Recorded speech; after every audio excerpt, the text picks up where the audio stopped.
Bismillahirrahmanirrahim.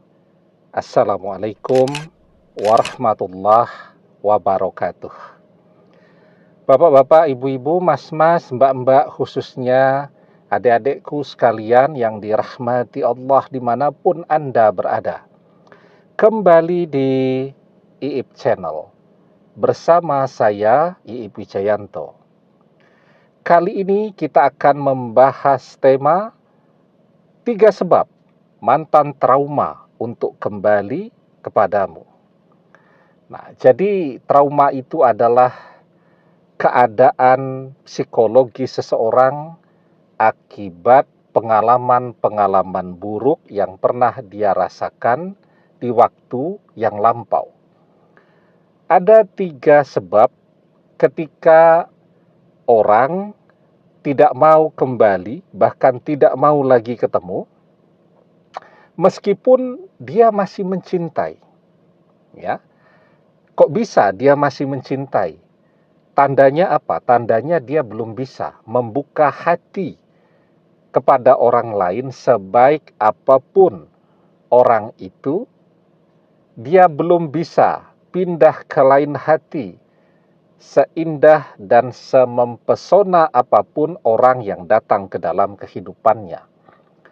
Nah, jadi dia pada satu sisi masih mencintai, tandanya dia masih sendiri, walaupun kadang-kadang ya, kesendirian itu juga bisa jadi bagian dari trauma tadi. Dia masih trauma kalau punya pasangan pada saat ini karena punya pengalaman yang buruk dengan pasangannya di masa yang lalu. Nah, jadi sekarang ketika misalnya mantan trauma dengan kita, maka mantan biasanya tidak mau ketemu dengan kita. Dan ada 3 sebab yang menyebabkan dia menjadi trauma tadi. Yang pertama, pertengkaran yang keras, dan pertengkaran itu terjadi terus-menerus. Jadi misal menikahnya 3 tahun. 1 tahun itu ada 350-an hari, misal begitu ya. Jadi menikahnya ya sekitar ya mungkin 1.200 hari, misal gitu. Nah, bertengkarnya 3.000 kali. Jadi sehari itu bertengkar, ketemu pagi bertengkar, malam hari sebelum tidur bertengkar, siang hari bertengkar. Tidak ketemu, bertengkarnya dengan chatting, dengan video call, dan seterusnya. Nah, itu pengalaman yang buruk tuh, yang membuat orang betul-betul merasa lelah untuk bisa kembali bersama lagi. Dan itu tadi, bisa jadi mungkin kesendiriannya pada saat ini karena dia juga trauma. Dia khawatir, dia takut kalau sampai punya pasangan lagi akan terulang pengalaman yang sama. Ya, jadi pertengkaran. Nah, kira-kira saat masih bersama mantan dulu, kita sering tidak mengalami pertengkaran yang keras dengan dia. Ya, kalau memang pertengkaran itu sering terjadi dan itu semuanya keras ya.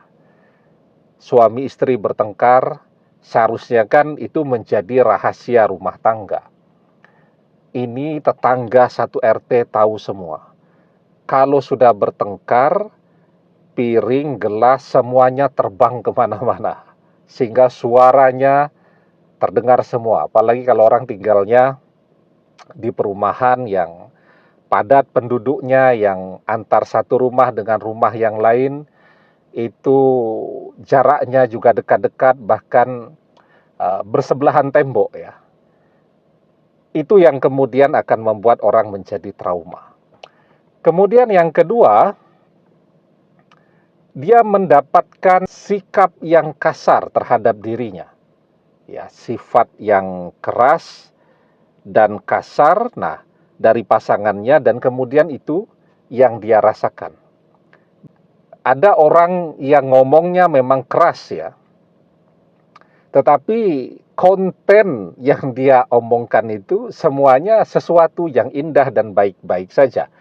Ya, intonasinya saja yang selalu tinggi ya. Mungkin karena dulu backgroundnya misal rumahnya di dekat jalan raya yang selalu ramai begitu, sehingga kalau antar anggota keluarga mau bicara itu harus teriak-teriak, dan itu terbawa terus sampai kapanpun. Suaranya memang keras, tetapi kontennya yang dia bicarakan sesuatu yang indah dan lembut.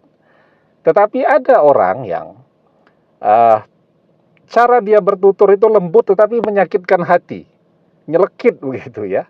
Dan ada orang yang intonasinya selalu keras dan tinggi, dan apa yang dia sampaikan itu menyakitkan hati. Nah, biasanya yang ketiga nih, yang kemudian akan membuat orang trauma. Untuk kembali bersama lagi, orang sudah betul-betul tidak mau. Kemudian yang ketiga, penyebabnya karena dia dikhianati berkali-kali. Banyak tuh pasangan suami istri, mungkin istrinya memilih sendiri terus sampai tua, karena dia masih mencintai bekas suaminya dan menghargai perasaan anak-anaknya kalau dia mencari pengganti. Tetapi dia tidak mau kembali kepada bekas suaminya atau kepada mantan suaminya. Kenapa? Karena dia merasa dikhianati.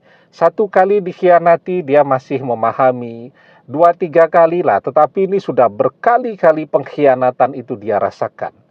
Yang tadi membuat dia menjadi trauma untuk kembali bersama lagi. Nah, jadi kalau selama kita bersama dengan mantan, sesungguhnya kita tidak pernah membuat mantan trauma. Artinya sebenarnya mantan tidak punya pengalaman yang buruk bersama kita. Bersama kita, mantan tidak pernah dikhianati, malah dia yang mengkhianati kita.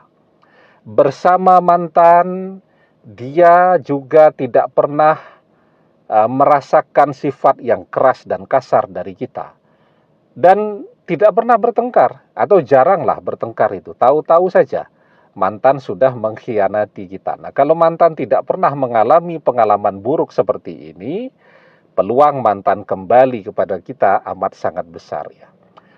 Nah, jadi ketika apalagi mantan bersama pasangan barunya mendapatkan pengalaman buruk yang seperti itu, maka kemana mantan akan berpikir untuk mendapatkan kebahagiaan? Ya tentu bersama kita.